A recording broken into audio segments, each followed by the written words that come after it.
wait a minute. I just changed my mind. Fuck Stizzy, bro. Steezy. What's like? You know what? The steez? Oh, the SteezyStories. Stizzy, Izzy, SteezyStories. Yeah, that one works. We did it.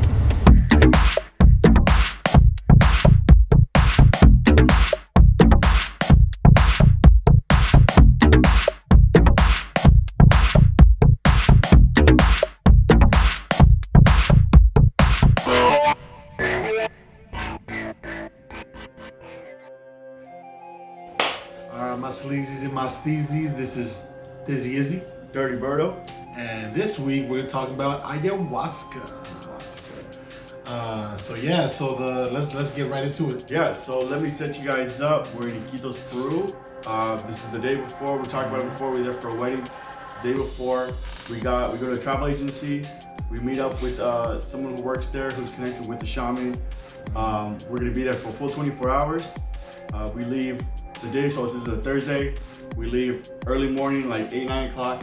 Get on the boat, drive to where whatever boat. I don't know whatever the word is. We fly to the location. Yeah, we get to wherever the shaman lives. We get ready. We did a couple other things before the ayahuasca. We did gumbo and we did baño de flores, but we don't have time for that. We just got time for the ayahuasca this video, so make sure you stay tuned for the next one. Yeah. But we ask him questions. He tells us everything that we want to know, our concerns, everything of that nature. And about 9 o'clock rolls by. We get into a little hut. There's a total of 8 of us and a tour guide, which will be very important of why he's there. He's a key player for a little adventure. So what the shaman tells us to do is make sure we have an intention. We like why we're doing the ayahuasca, what's the purpose, and right before we take it, we tell the ayahuasca our intention and we drink it. So we're gonna go right into it. It is gonna tell you his intention, his trip, vice versa, and what we got out of it, what we could have done better, what we would have enjoyed better, and what we wouldn't have changed for nothing. Right. All right. So the first thing you do is you do the intention. You take the ayahuasca, treat it like it's a living being. You tell it, hey, this is what I want to get out of this experience. So as soon as you take it, for me it was a little different. Everybody else that took a full dose, they said it was really nasty. For me, it wasn't that bad because it was just like it was a little half dose. Got a little taste. So I got a little taste of it. It tasted like cinnamon water mixed with like Dr. Pepper. It was flavorless, but like it had like this kind of sweetness to it. I don't know. It was a little weird. But anyways, once I get into the ceremony, this guy next to me, which is the tour guide, he starts screaming Jehovah. This guy took the full dose. He threw up. He started tripping out. Yeah, he's not a shaman. He's with the travel agency. Exactly. He wanted to join us. Exactly. So this guy, he starts screaming Jehovah at the top of his lungs for hours. I'm talking about this guy. Literally, he made a few of us get up. We got out. We went to the little hut. We started like hanging out on the bed and whatever. We all just started just like talking about the experience, what we were going through. Then we still keep hearing the guy screaming for hours, and then after we kind of hear it die down a little bit, then that's when we decide, like, you know what, a few of us decide to go back in. Once we get back in, that's when the real ceremony begins for me, because the shaman asked me again. He's like, do you want to take a higher dosage? So I said, yeah, sure. The full dosage. So I take the full dosage, wait about 20-30 minutes, and then I start getting nauseous. I start fighting it. I didn't want to my pride wouldn't let me go. And I just said, hey, just hold it in. But like, you know what? I was like, if I don't let this go, I'm not going to be able to enjoy the experience. So I throw up. I start tripping out. And that's when I go deep into the meditation. It's kind of like, it feels like you're on ecstasy. Like you're just like kind of just rolling. Like I didn't see a lot of visuals because I was just kind of like too entranced with the ceremony. And once I started getting too deep, that's when the shaman came over, and then he started blowing the smoke, and then he started saying the Iquitos. So he started like doing all these chants, blowing the smoke into my face. He had the fan, blowing that into my face, and then afterwards, it kind of just like took me out of that zone, and then I could focus on the ayahuasca ceremony. So then that's when I saw the vision of my dad. I started seeing him like in his most happiest moment, and I just realized I was like, I either need to repair that relationship or just find a way to make my dad happy. Just kind of like let him like have his space and just kind of like let him just kind of like grow out of that depression, or try to fix it myself, or try to talk to him. And yeah, like that's what I got out of that experience. Is like in order to fix my depression, I needed to help my dad with his depression. So that's what I got. That's the main message that I got out of the ayahuasca trip. Dang, pretty deep stuff. Yeah. You act like you care, bro. Pretty deep stuff, bro. Alright.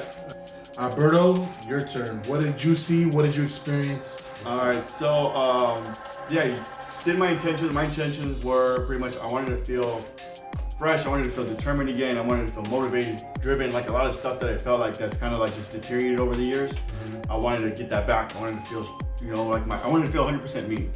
So took the ayahuasca, was chilling there about 30 minutes, and I just thought, that thing cleans you out. You just feel it just coming, puking everything out. And as soon as I puke, the vision starts. And it was like a Moby Dick situation. I was on the river, and I caught this fish. Right, and this fish, I'm tugging at it, but every time I tugged at the fish, I had to heave more. So it was like the fish was in the bottom of my stomach, and I would go and I would get it out, and it would fight, and it wouldn't come out, and it wouldn't come out, and I just kept like trying to get it out, and it wouldn't come out. And then my friends come in my vision, and we get the fish. Oh, you could do it, really, like a lot of positive reinforcement.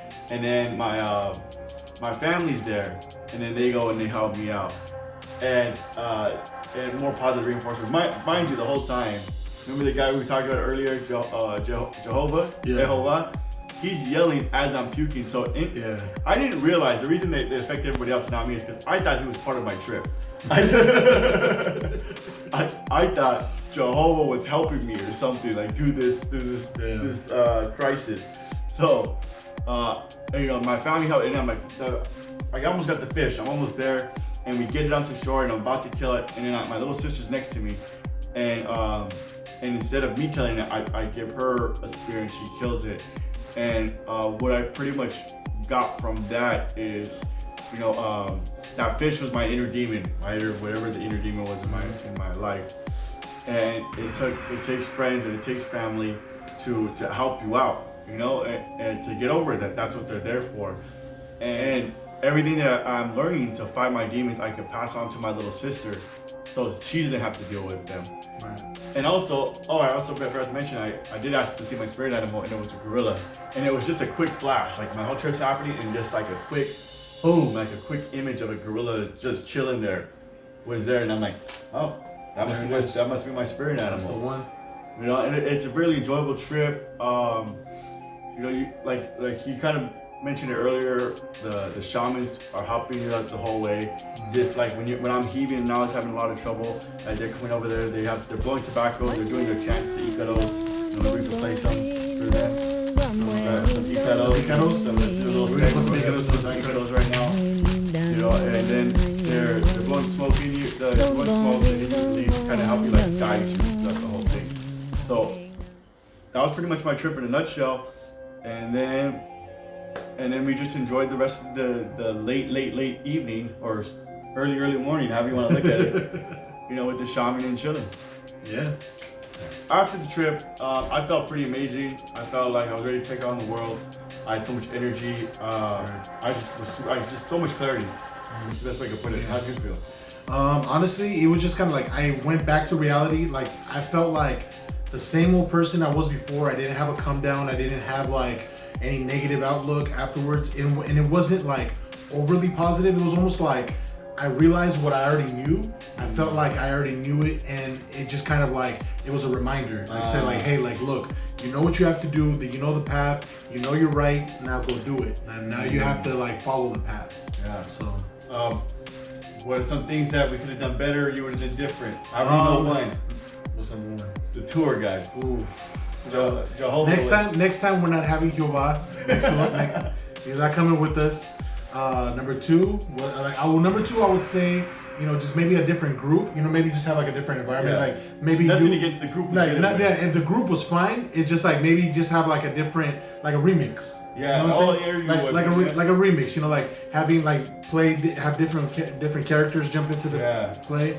Because after doing it, you kind of already know what it's like. So you know, maybe I'll enjoy doing it with this person. Yeah, exactly. So all the people that you missed in the past, do like a new trip with them and show them this experience that you know that changed your life. Yeah. You know what I mean? You know, you said there's another thing. The only other thing that I would say is like do the full dose. At least for me, I will do the full dose regardless, like whether you're scared to do it or not. I say just dive in, because if you don't do it, like you're gonna regret it afterwards. You're gonna be like, I should have done the full dose. Yeah, that's one thing. You don't half-ass it. Yeah, do the whole thing. Just do it. Just don't be scared. Like it's not gonna be terrifying, but it is gonna be exhilarating. You know what I'm saying? Yeah. So it's almost like a roller coaster. If you're not ready, if you don't realize that you're strapped in, then you're gonna have a bad time. But if you realize like, hey, this is a roller coaster, no shortcuts. Yeah, the right way. Just let it be and just enjoy it. So, and overall, what's the main message? What's the main thing you're taking home with you? The main message, at least in my opinion, is just like there's one thing to know the path and another to walk the path. So it's like once you know the path, once you know what to fix in your life, and like you know what's been troubling you, like do it. You know what I mean? Like just be proactive and just like be a lot more positive in your life. Like anytime you go back to that, like remember that experience. Like hey, like I don't need to go to like some external source like for like drugs or whatever like to escape this reality. It's like I can face this reality. Remember that experience that you had and apply it to your everyday life. So that's what I would say. Damn. I got nothing else to say to that. So we mentioned a little bit in the beginning of the video. We're gonna talk about, because we didn't want to overdo it on this video. So keep following us. We're gonna talk about Gambo, which is the frog venom from the giant monkey frog, and then the vine of the forest. Stay tuned. Like, subscribe. Comment, subscribe, all that good stuff. Peace. Peace.